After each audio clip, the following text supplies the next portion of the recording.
Entonces vamos a dar un muy breve repaso porque Dios quiera terminemos hoy este tema, porque si me esperan hasta el final van a ver cómo maravillosamente está todo entretejido en el plan de Dios. Y voy a empezar por decir que es importante conocer el ministerio profético, porque Dios está levantando profetas en nuestros días y como iglesia no nos queremos quedar fuera del mover de Dios. Y si tú todavía no has estado en contacto con ese sonido de la voz profética, muy pronto lo vas a estar, y cuando llegue ese momento, lo peor que podría pasar es que no lo aprovecharas. Por el otro lado, el Señor pudiera estar empleando a un profeta para hablar directamente a tu vida y no estás consciente de ello.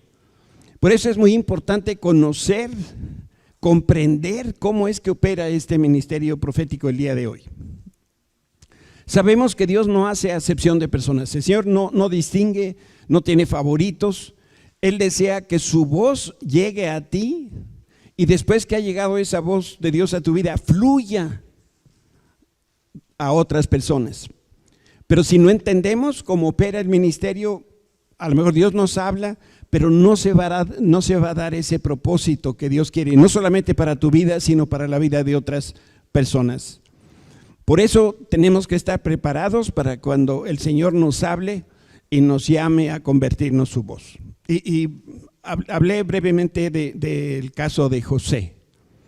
Dios le dio a José ese don de interpretar sueños, pero antes de que él se acercara a Faraón, hay que recordar que él estaba en la cárcel, pero desde la cárcel José ejercitó lo que podríamos llamar una unción profética, algo que Dios le dio, y esa palabra la compartió con el copero y con el panadero del rey, que sabemos que no son el sentido de nosotros, del panadero, del de la esquina. Bueno, ya no hay panaderías, ¿verdad?, en la esquina. La de Walmart. No es ese panadero, como tampoco es ese copero el que hace las copas, sino que se trataba de funcionarios, de consejeros reales.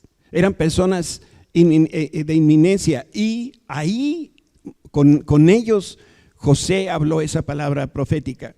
José interpretó un sueño a cada uno de los dos funcionarios, y esa palabra que Dios le dio a estos hombres a través de José se cumplió durante los siguientes 3 años. Y después de pasado este tiempo, Faraón tuvo un sueño, mandó traer a José y le dijo las siguientes palabras. Es probable que algunas de las transparencias que vamos a pasar aquí, como estoy haciendo un resumen, tengo nada más que llegar ahí. Génesis 41:15 dice: entonces el Faraón le dijo, anoche tuve un sueño y nadie aquí puede decirme lo que significa. En otras palabras, aquí en el Palacio Real no hay quien interprete mis sueños, pero me enteré que cuando tú oyes un sueño puedes o eres capaz de interpretarlo. Como José no se iba a quedar con la gloria de Dios, él explicó que no era su poder, sino que era el poder de Dios que estaba hablando, y fue Dios mismo el que le dio la interpretación de los sueños. Y en ese momento lo que sucedió es que José se convirtió en voz de Dios. Ese es un profeta. La persona que recibe el mensaje de Dios y después lo comunica, ¿no?, con la misma intensidad, con el mismo propósito, con el mismo sentido, con toda fidelidad. Y José entonces en esta oportunidad como voz de Dios, y por eso, por la maravilla que estaba viendo Faraón en su propio caso, José fue puesto en libertad. Y para mí el que haya quedado en libertad justamente después de esto, lo que indica es que la palabra de Dios siempre da libertad al que le está escuchando, al que la pone por obra. Cada vez que tú y yo vamos a la Escritura, el Señor nos habla y hacemos aquello que Dios nos está diciendo, el resultado final de eso es libertad. Hoy quiero llevarte a través de un recorrido rápido, a través de la historia, para mostrarte cómo ha sido esa comunicación de Dios con el hombre. Y vas a descubrir en esto, estoy seguro, ese interés inalterable de Dios por su pueblo, a pesar de las cosas que el hombre mismo hizo. Y voy a empezar hablando de Adán y Eva en el jardín. Y es importante tomarlo desde aquí porque la voz de Dios no es algo nuevo. Su voz se escuchó desde que el Señor creó el universo, y lo leemos en Génesis 1:3, donde dice: Dios dijo, que haya luz, y hubo luz. En otra versión de la Escritura dice que exista la luz, y la luz llegó a existir. Entonces, aquí podemos ver cómo es que opera la voz de Dios. Dios lo que hizo fue hablar existencia, habló a la luz para que existiera, y de la misma manera imprimió existencia a la tierra, a la vegetación, a la vida animal y al hombre. Puse un garabato al principio de la presentación. Ese garabatito que ven ahí, esto viene de uno de los códices, creo que maya o algo por el estilo. Y eso es lo que como un globito, ¿no?, que sale de la boca, y así es como se dice en estos códices, la persona está hablando. Aquí lo que la imaginación necesito que ustedes la pongan a chambear, porque cuando Dios habla, hagan de cuenta que se hace un globito, nomás que ese globito cobra realidad, cobra existencia. Entonces no solamente es Dios hablando, sino que Dios está transmitiendo algo que es importante. En otras palabras, Dios habla y las cosas suceden. Y si nosotros queremos ver cosas en nuestra vida, tiene que venir primeramente la voz de Dios para decirnos: hágase, y eso se va a hacer. Por eso entonces podemos decir que Dios crea las cosas hablando, y este es uno de los principios clave de la profecía. Cada vez que el Señor habla, crea algo nuevo en nuestra vida. Por eso cuando nosotros estudiamos la Escritura todos los días nos damos cuenta de que hay algo nuevo que Dios nos está hablando. La Escritura no es un libro cualquiera, la Escritura cobra vida porque es Dios hablando. Y cada vez que nosotros recibimos esa palabra, la meditamos, entonces también su voz tiene un talento único que trae novedad de vida. Nos vamos haciendo más viejos por afuera, pero para adentro somos unos chamacones. ¿Por qué? Porque la palabra de Dios aplicada a mi vida provoca una nueva vida. La Escritura dice que las misericordias de Dios son nuevas cada mañana, y esos van a ser recibidas en receptáculos que producen novedad de vino. El nuevo vino no se pone en odres viejas, se pone en odres nuevas. La palabra de Dios encarnada en nosotros produce nueva vida. Entonces, mientras nosotros vamos escuchando la palabra de Dios, va a ocurrir un milagro. Y si nosotros lo hacemos todos los días, pues todos los días va a haber este milagro. Y el milagro que sucede entonces es que aumenta en nosotros el conocimiento, la sabiduría, el poder y la abundancia del cielo. Entre más Adán y Eva escuchaban la voz de Dios se iba haciendo cada vez más y más familiar. Y aumentaba el carácter de Cristo que se estaba ya formando en ellos. Entonces, nuevamente, usen su imaginación. En la medida que nosotros recibimos palabra de Dios, en la medida que todos los días buscamos al Señor para que Él nos hable, cada día está habiendo una transformación, está habiendo novedad de vida.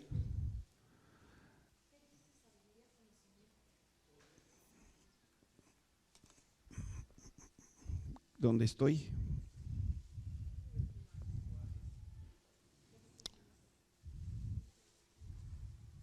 Conocimiento, sabiduría, poder, abundancia de riqueza. Ya perdí todo. Pues ya aquí se acabó porque ya me distrajeron. Ay, hijita, en la casa esas cosas, por favor. Bueno, a pesar del engaño de Satanás, Recordemos que es Satanás quien engaña primeramente a Eva, pero al final los dos comieron de ese fruto prohibido. Y lo interesante para este propósito es que Dios siguió hablando. Génesis 3:8 dice: cuando soplaba la brisa fresca de la tarde, el hombre Adán y su esposa oyeron al Señor Dios caminando en el huerto, y así que se escondieron del Señor. Dios siempre quiere comunicarse con su gente, con su pueblo. Por eso nos hace preguntas. Dios no nos pregunta porque no sepa la respuesta. Es una manera de decirnos que nos acerquemos a Él. Y eso fue lo que le dijo a Adán y a Eva: ¿dónde estás? Pero en esta ocasión la voz de Dios atemorizó a Adán. ¿Por qué? Porque había pecado. Es triste, pero cada vez que tú y yo pecamos porque tomamos la decisión de pecar. Y la consecuencia inmediata del pecado es que no es que Dios se aparte de nosotros, es que nosotros nos apartamos de Dios y dejamos de escuchar su voz. Pero aquí Dios, su amor y su fidelidad no cambia, y aún en el pecado Dios siguió hablándole a Adán y Eva: ¿dónde estás? Y finalmente lo que hizo Dios fue expulsarlos del Edén, y nuevamente, a pesar de la caída, el Señor continuó hablando con el hombre. Después de Adán y Eva vino Caín y Abel. Caín mata a su hermano y entonces Dios sigue tratando con ellos. Llegamos al momento cuando el hombre que continuó aquí en la tierra se empezó a multiplicar y poblar la tierra, y Dios continuó hablando con el hombre, pero ya no lo hizo como al principio. Y aquí es la primera, digamos, el primer cambio en la forma como Dios se comunica con el hombre. Con Adán y Eva dice la Escritura que el Señor caminaba con ellos. Era tan próxima, tan cercana así. Adán y Eva escuchaban a Dios caminar. Yo no sé si era las pisadas de Dios, yo sé que no pisa Dios, pero algo había que inmediatamente reconocieran la voz de Dios. Pero después de la muerte de Caín y Abel, cuando el Señor encontró a Enoc, un varón temeroso de Dios, la Biblia dice que literalmente se lo llevó de la tierra para estar juntos en el cielo. Génesis 5:24 dice: andando en íntima comunión con Dios, Enoc, aquí vemos cómo está caminando fielmente con Dios, y un día desapareció porque Dios se lo llevó. En la historia de la humanidad hay muy pocos como Enoc, como Noé, como Abraham, que obedecieron puntualmente la voz de Dios. Sin embargo, a pesar de que el hombre no obedeció, Dios continuó hablando. Por parte de los israelitas, ellos se fueron hundiendo cada vez más en una condición muy triste, y aquí no soportaban más escuchar la voz de Dios. Incluso le dijeron a Dios a través de Moisés, le suplicaron que dejara de hablarles. En escala de la medición de la aburrez, esto es como nivel non plus ultra. Es decir, este es el nivel más alto de la insensatez del hombre. Imagínense, nosotros que dependemos de Dios totalmente, y estos hombres decían: Señor, no nos hables, o si nos quieres decir algo, díselo a Moisés y a Aarón. Dice el libro del Éxodo: entonces le dijeron a Moisés: háblanos tú y te escucharemos, pero que no nos hable Dios directamente. Fíjense nada más. Ellos pensaban que si Dios les hablaba, ellos iban a morir. ¿Por qué iban a morir? Porque había pecado en sus vidas. ¿Por qué no dijeron mejor: dejo de pecar, me arrepiento, empiezo a llevar una vida limpia para que Dios me hable? No, ellos dijeron: yo quiero seguir pecando, y si Dios nos quiere hablar, entonces que lo haga a través de los hombres. En Hebreos, el autor de esta carta dice que ellos oyeron un impotente toque de trompeta y una voz tan temible que le suplicaron a Dios que dejara de hablar. Está haciendo referencia Hebreos a varias porciones en el Antiguo Testamento, en el libro de Éxodo, en el libro de Deuteronomio, que son justamente este periodo donde Moisés está de líder. Y hay que pensar por un momento es, ¿cómo se habrá sentido el Señor? Yo estoy convencido que en ese momento se le quebró el corazón, porque, y lo comentamos la semana pasada, esto es como si el hijo le dice al papá, papá, no me hables porque tengo miedo.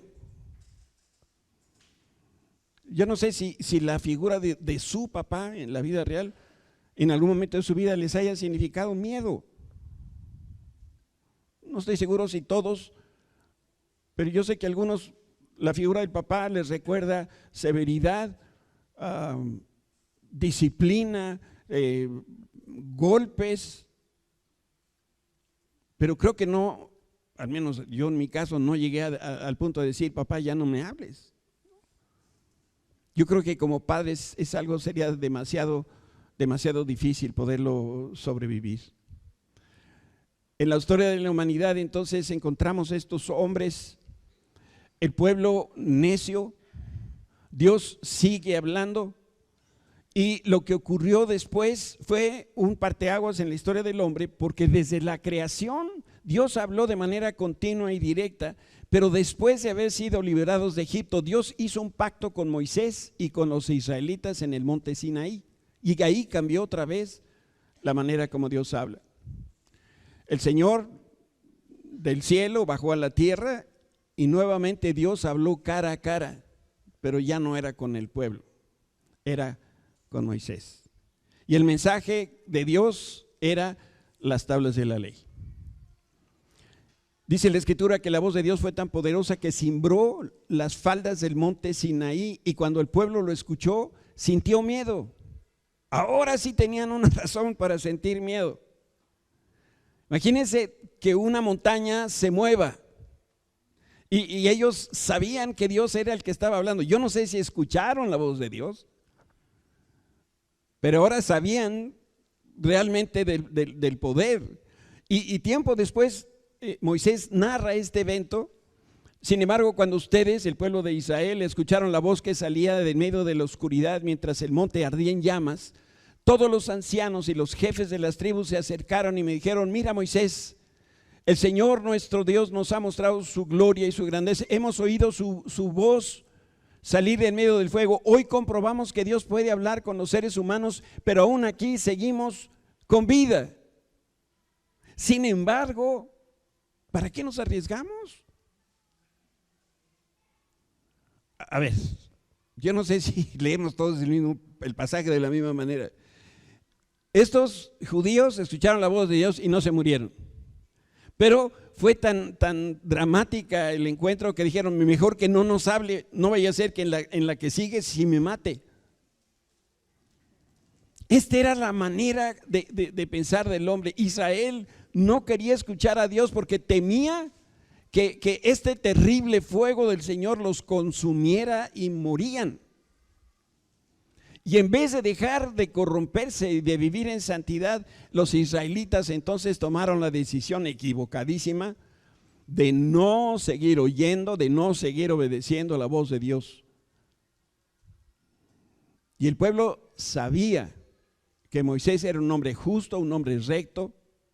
Sabía el pueblo que Moisés era amigo de Dios, pero ellos se veían a sí mismos pecadores, impuros, incompatibles con la santidad de Dios, y por eso su voz era estridente a sus oídos.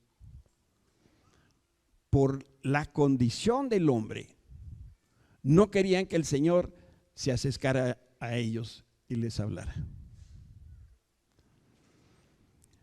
Había una percepción que los israelitas tenían sobre ellos mismos, y Moisés lo registra diciendo, ¿puede algún ser vivo oír la voz de Dios viviente que sale de en medio del fuego como lo oímos nosotros y seguir con vida? Ve tú, aquí le están a Moisés, ve tú, acércate, escucha lo que el Señor nuestro Dios quiere decir, y luego ven y cuéntanos todo lo que Él te diga y nosotros escucharemos y obedecemos. A ver, ¿iban a obedecer? No, no iban a obedecer. Esto es como cuando te dicen, nos vemos mañana. Sí, cómo no, no va a venir. El pueblo de Israel le decía, ve tú, escucha, así no me arriesgo, y bueno, sí vamos a obedecer. Los hijos de Dios realmente le estaban dando la espalda. Los hijos de Israel no querían tener la responsabilidad de escuchar la voz de Dios. Les cuento algo de mi trabajo como pastor. Alguna persona se acerca y me dice, ¿sabes, pastor? Estoy platicando con esta persona y tiene estas dificultades. ¿Por qué no lo ves y platicas tú con él? Le digo, sí, claro, sí puedo platicar con él. ¿Pero con quién se acercó? Pues conmigo. Pues tú dile lo que tienes que decir. No, es que yo no sé. Bueno, pues averigua o busca, investiga, vea la escritura para que tengas de qué hablar. Pero muchas personas no quieren la responsabilidad de ir a la escritura porque, ¿saben? Ahora no le tememos a la voz audible de Dios, pero le tenemos pavor a la Biblia, porque la Biblia nos confronta. Y entonces, a lo mejor buscando algo para mi amigo, resulta que Dios tiene algo para mí. Eso no me gusta. Aunque suene muy disparatado, nosotros creo que también en momentos le estamos diciendo, Señor, no me hables, por favor. Esto está muy complicado para mí. Decimos, no estoy calificado para escuchar la voz. Pero tú, Moisés, tú sí, tú tienes las cualidades. No hay nada diferente en el que se para aquí del que está sentado allá, somos igualitos, ¿eh? Lo que es más, hay días que amanezco así con la baba. ¿Ustedes también? Todos los que babean su almohada, levanten su mano. Quiere decir que nosotros somos muy listos, ¿verdad? Pues sí, y vamos al súper y tenemos que ir al baño a veces, ¿no? Somos exactamente igual. Escuchar la voz de Dios es un reto, porque exige una respuesta, requiere acciones concretas. Por eso cada vez que el Señor hablaba, los israelitas sentían la agonía de la muerte. Y en vez de responder como el avestruz, sencillamente escondían la cabeza para no escuchar a Dios. Ellos inventaron esa frase que dice, no oigo, soy de palo, tengo orejas de pescado. Se encontró en algunos de los papiros del Mar Muerto. En vez de escuchar a Dios directamente, personalmente, el pueblo dijo, queremos un mediador. Por eso Cristo murió en la cruz para romper ese velo, de tal manera que el acceso a Dios sea franco, sea sin ningún estorbo. El siguiente cambio que hay en la comunicación de Dios con el hombre ocurre porque Dios empieza a hablarle a partir de este momento a sacerdotes y profetas. Dios cambió la manera de comunicarse con el hombre otra vez. Y durante los siguientes siglos el Señor no habló directamente a los integrantes del pueblo de Israel, a las personas concretamente, sino que lo hizo a través de sacerdotes y profetas. Y es bien interesante ver los diferentes oficios. Los sacerdotes hablan a Dios de parte del pueblo y los profetas hablan al pueblo de parte de Dios. Por eso las funciones están perfectamente bien establecidas. Y cuando la comunicación del hombre con Dios se afectaba o se perturbaba o se desconectaba, el hombre sufría las consecuencias. Leía yo de algunos estudiosos que consideran que la vida del hombre, la expectativa de vida del hombre baja cuando el hombre se aparta de Dios. Cuando el hombre deja de escuchar la voz de Dios, se acortan los días en la vida del pueblo. Por favor, nuevamente piensen en esa figurita, esa burbujita que sale de la voz, porque yo quiero decirles cómo hablaba Dios a su pueblo a través de los profetas. Y voy a mencionar los casos para que entendamos que muchas veces el profeta ni siquiera tenía que hablar. Y Dios se comunicaba al pueblo a través de ellos. Y un caso de esto podemos verlo en la vida de Samuel. Y Samuel ejemplifica con mucha claridad el antes y el después de la palabra profética. Miren, Samuel 3:17 dice, y Samuel no había conocido aún a Jehová, ni la palabra de Jehová le había sido revelada. Esta es la persona, el creyente antes de la profecía. ¿Qué había pasado? No conocía a Jehová, porque no había una palabra. Pero versículos, versículos despuesito, mismo capítulo, pero ahora en el 19 dice, y Samuel creció, y Jehová estaba con él, y no dejó caer a tierra ninguna de sus palabras. Ahora Dios le hablaba, y le hablaba continuamente, y la virtud de Samuel fue que no dejó caer, es decir, no desobedeció ninguna de las palabras que Dios le dio. Así se comunica el Señor. Como también lo vemos en el caso de Elías. El aceite y la harina de la viuda no se agotó por la palabra de Dios. Dios habló a Elías, Elías replica lo que Dios le dijo, y en consecuencia de esa palabra profética, en la casa de la viuda no faltó nunca el aceite y la harina. Yo sé, para las damas que me escuchan, que esto les queda como en chino, ¿verdad? ¿Qué se hace con la harina y con el arroz? Es que no había pan Bimbo. Porque alguna vez las amas de casa hacían pan. Shani, yo me imagino que a Marquini le diario, ¿verdad? ¿Alguien aquí jamás le han dado pan hecho en su casa? A mí también. ¿En tu casa, Gaby, no te hace pan?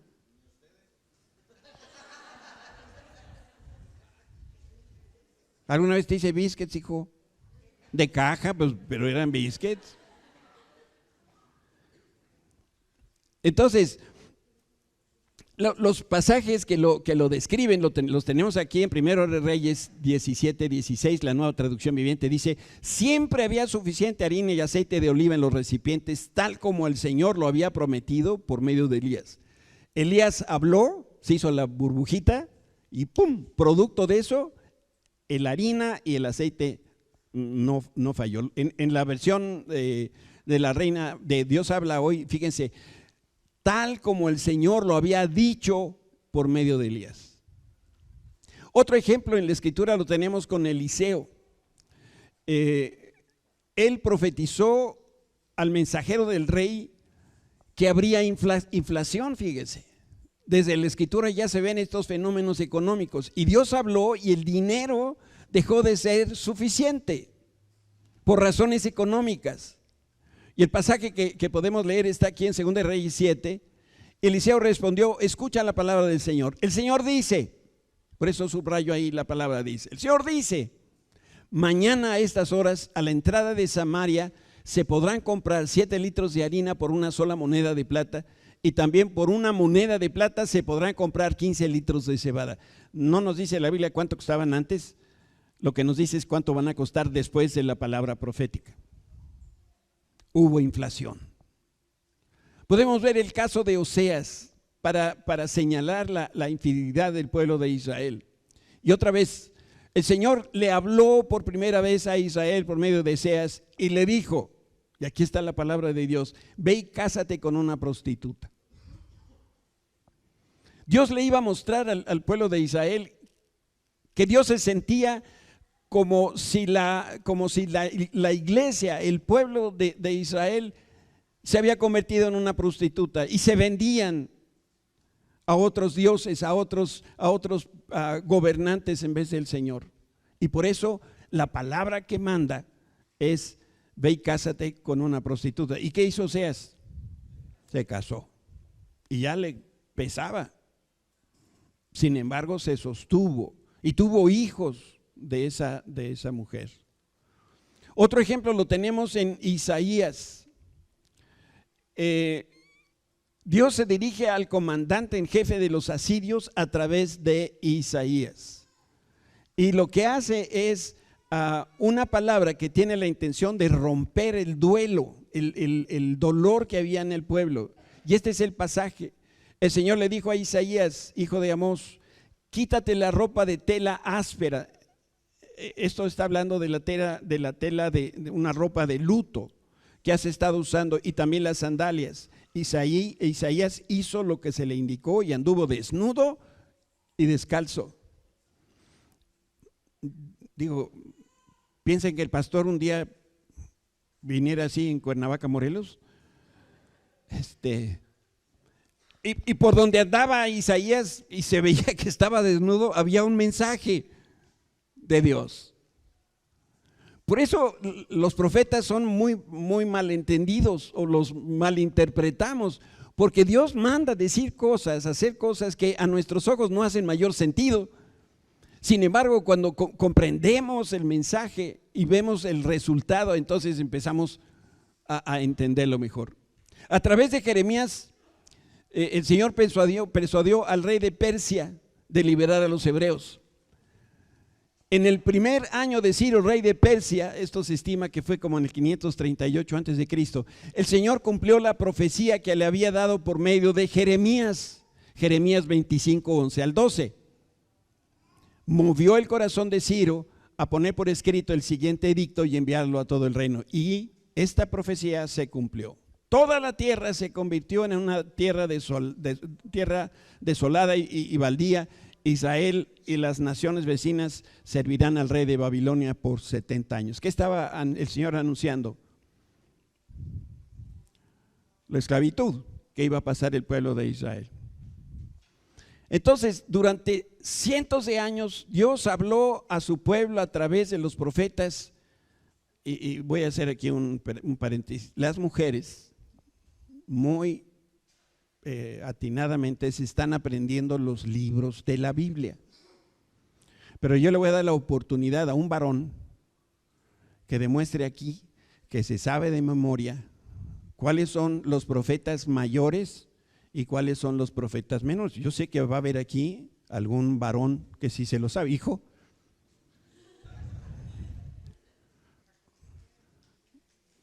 Jacob no es el que está sentado ahí. A ver, ¿qué sucedió y qué se escuchó? Se escuchó a Dios mismo profetizando. Vean estas palabras.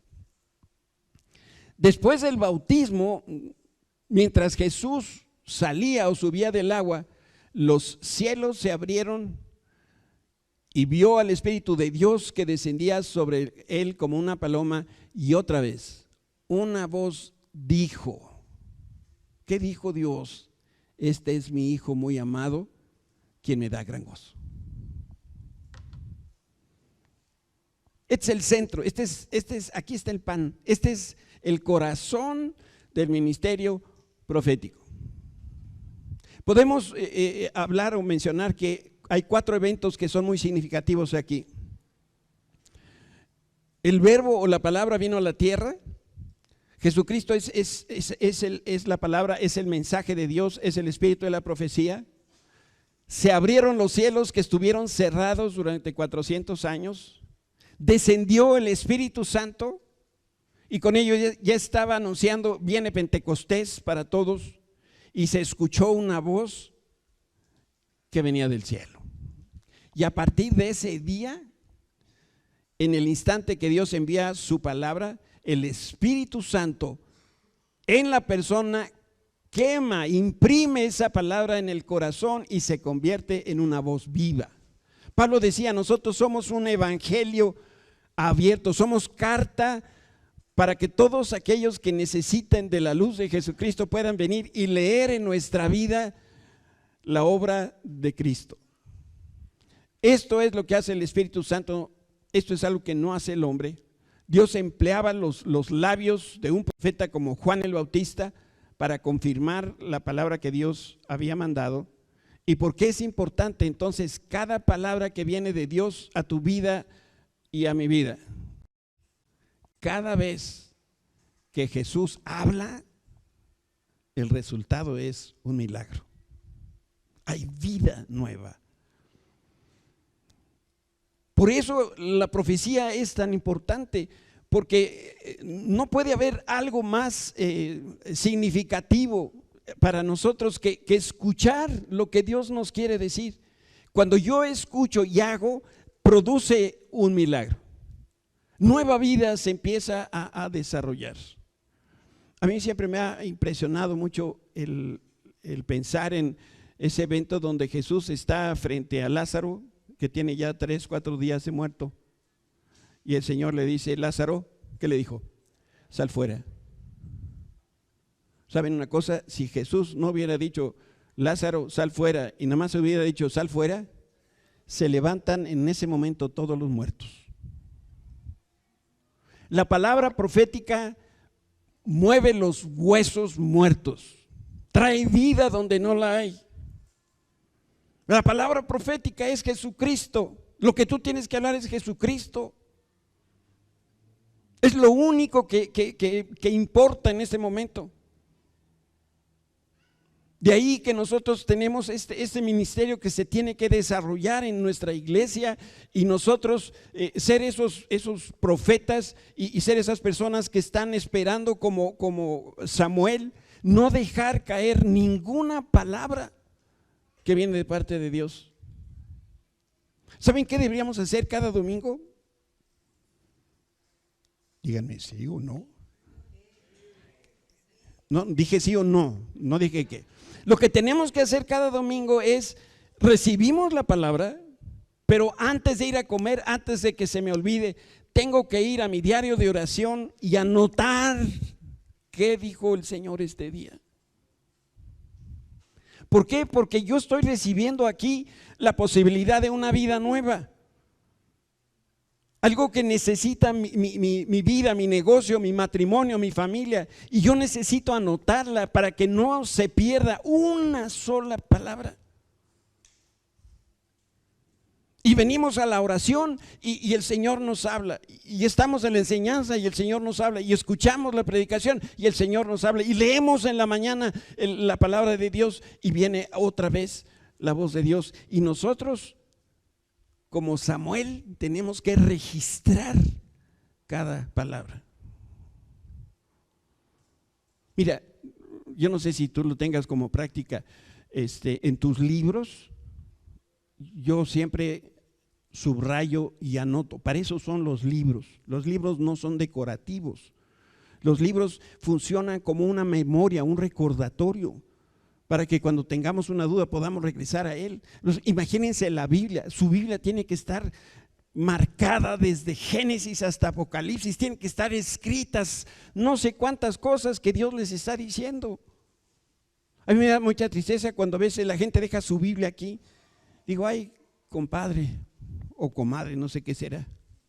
¿Cómo deja su Biblia? Entonces, ¿qué va a hacer en la semana? Pero luego veo esas Biblias y todavía las páginas están pegadas. No, hombre, pues si son para usar. La próxima vez que me invites a comer a tu casa, yo quiero ver tu Biblia. Antes de comer, vamos a comer despuesito, pero antes de comer yo quiero ver tu Biblia. Lo que es más, ¿qué tal que pasa ahorita y me enseñas tu Biblia? Ahora como la traen en el teléfono, así: no, pastores, es que yo ahora soy eléctrico. Sí, ¿nos ayudan con el micrófono, por favor?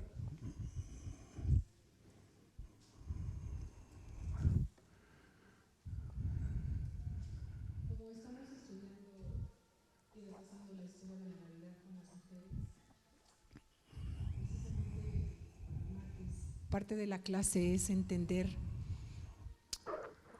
y no sé si es pregunta, o sea, ahorita me hace mucho sentido una cosa. Se considera a Zacarías como el primer profeta del Nuevo Testamento, es decir, donde inicia la revelación que Dios quiere empezar a dar, porque había habido silencio por 400 años. Y tan es así que cuando Zacarías dice: no es Dios, sino que es un ángel que se le aparece tanto a Zacarías como a María. Esa es la primera cosa que me llama la atención, que Dios, así como lo acabas de decir, habló hasta que lo hizo con Jesús. Eso para mí es así, wow, wow. Sin embargo, sí creo que cuando Dios se presenta, que es al sacerdote que estaba en oficio en ese momento, y por supuesto, bueno, estaba casado con Elizabeth y ya había un plan que Dios tenía, precisamente porque eran los que iban a ser el padre y la madre de Juan el Bautista. Se asusta, dice la escritura, tuvo miedo de que le temblaron las patitas, ¿no? Porque a diferencia de María, cuando entra el ángel dice, y entró. En cambio con Zacarías dice, se apareció. Y se apareció, dice, a la derecha del altar. Y bueno, todo eso tiene un significado muy importante por todo el trasfondo del Antiguo Testamento. Pero mi punto es, ahí empieza, digamos, esa nueva revelación que Dios está dando. Y por supuesto le dio miedo.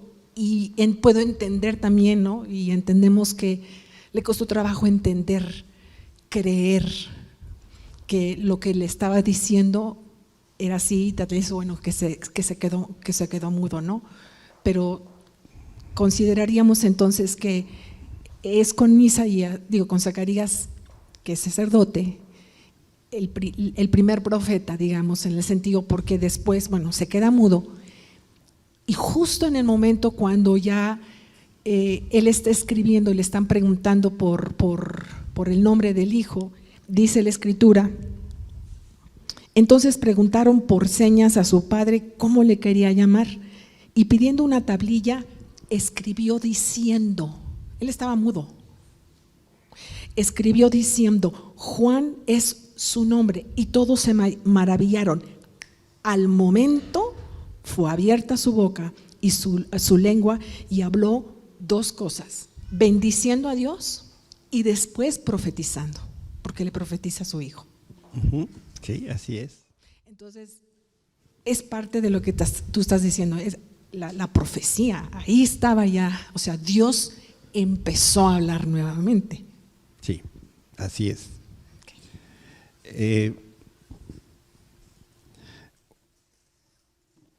Así como sucedió con Lázaro, sucede cuando Jesús está con los apóstoles teniendo dificultades, ¿no? Porque había una enorme tormenta. Y dice que cuando Jesús se despertó, le habló al viento, reprendió al viento, dijo a las olas. Y si nosotros de verdad hoy regresáramos a nuestra Biblia y empezáramos a marcar con amarillo el número de veces que la Escritura dice y dijo, vamos entonces a mejor dimensionar que Dios ha estado hablando, Dios sigue hablando, Dios habla todos los días, está esperando solamente oídos para recibir el mensaje. Pero también se están necesitando mensajeros que hablen lo que Dios habla, lo que Jesús habla. Mira, si te vas a tomar un café con tu cuate y le vas a platicar tus cuitas, está bien. Pero eso no tiene vida, eso no produce vida. Esto sí produce vida. ¿Qué tanto poder tenía la palabra de Jesús que solamente tuvo que decir, silencio, cálmense? Y las aguas se apachurraron. Nada más dijo eso. La palabra profética tiene este poder. Y quiero dejarles el último pasaje en su corazón. Vean el número de veces que en este proverbio encontramos también expresiones que hablan de la palabra dicha y escuchada. Y ahora, hijos míos, escúchenme. Aquí está uno. Pues todos los que siguen mis caminos son felices. Escuchen mi instrucción y sean sabios y no la pasen por alto. Alegres son los que me escuchan la tercera vez. Están atentos a mis puertas día tras día y me esperan afuera de mi casa. Pues todo el que me encuentra halla la vida y recibe el favor de Dios, pero el que no me encuentra se perjudica a sí mismo, y todos los que me odian les va a ir rete mal.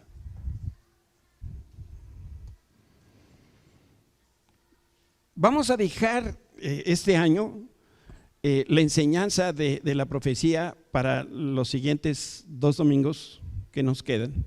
Y luego vamos a hacer un paréntesis en la enseñanza y vamos a empezar a impartir algo nuevo. Vamos a dar si Dios quiere, un curso donde vamos a ver, se llama este curso algo así como caminando, visión panorámica de la Biblia. Vamos despacito, pero vamos con la ayuda de Dios a estudiar todos los libros de la Biblia. Y vamos a partirlo también en segmentos, en bloques de enseñanza, y terminando cada bloque vamos a dar un certificado de atención, de puntualidad, de que traen las uñas limpias, pañuelo en la bolsa, ¿no? Y les vamos a certificar. De tal manera que cuando tengamos ya cubierto todo el año, todos los libros de la Biblia, vamos a hacer una gran fiesta y Jorge va a ser ahora nuestro coordinador de la enseñanza y vamos a estar bajo su cuidado y vamos a aprender muchas cosas que quizá no sabemos de la Biblia. Pero no se trata ni de saber los libros de la Biblia, ni de saber qué contiene la Escritura. Lo que tenemos que hacer es estar escuchando la voz de Dios y nosotros empezar a hablar de parte de Dios. Vamos a orar. Gracias, Padre, por este tiempo, por esta palabra, porque nos permites hacer este recorrido rápido a través de la historia para que haya una comprensión cabal en nosotros que el espíritu de la profecía es Jesucristo. Padre, no permitas que nos apartemos un solo milímetro a la izquierda o a la derecha, ni arriba y abajo. Queremos estar en el centro, sopesando que cualquier palabra que tú nos envíes, el corazón de esa palabra tiene que ser Jesucristo, la salvación, la sangre, el perdón, el arrepentimiento, la vida eterna, todo, Señor, aquello que Jesucristo vino a hacer a esta tierra. Quema con tu espíritu nuestro corazón para que nosotros lo creamos, lo podamos vivir y que de hoy en adelante nuestras antenas estén siempre en esa actitud de recibir todo lo que tú nos quieras decir. Cambia, Señor, si tenemos pensamientos equivocados. Señor, queremos borrón y cuenta nueva en nuestra vida. Queremos venir a ti, Señor, y aprender como aprende un niño, con toda la fe que se necesita para creer todo lo que está puesto por ahí.